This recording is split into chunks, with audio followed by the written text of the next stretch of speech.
le mythe du génie qui a tout vu. On va prendre un exemple en dehors de la crypto. Et on va parler de Heinz Berggruen.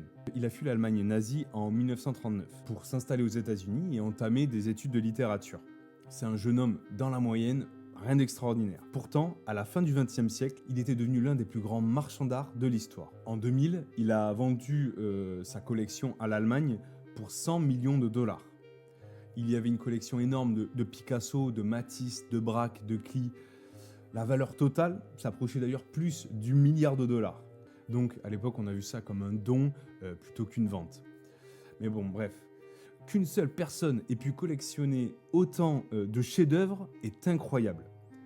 Comment, si jeune, il a pu anticiper quelle œuvre ou quel artiste deviendrait le plus populaire, le plus prisé au XXe siècle? Est-ce qu'il était ultra talentueux? Est-ce qu'il a eu une chance de malade? Pas vraiment. En fait, Heinz a acheté des milliers et des milliers de tableaux. Il a acheté des œuvres en masse, même des galeries entières, tout ce qu'il pouvait.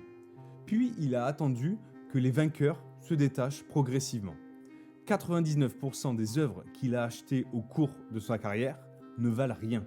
Mais il suffit que 1% de sa collection soit signé Picasso, et avec un peu de patience, il finit ultra gagnant, de manière spectaculaire quoi. C'est ce petit pourcentage qui lui a fait gagner des millions.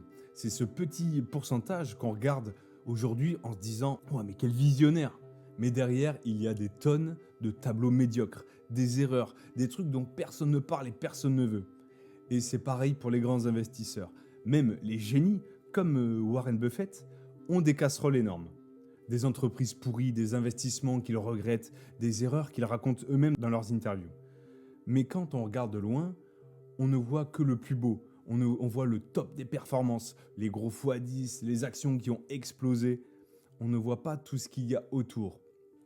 Parce que Warren Buffett, il a beau dire qu'il se focus uniquement sur le management, sur toute la structure, qu'il étudie vraiment, il a quand même, je crois que c'est 10% de ses actions qui lui valent sa fortune actuelle. 10%.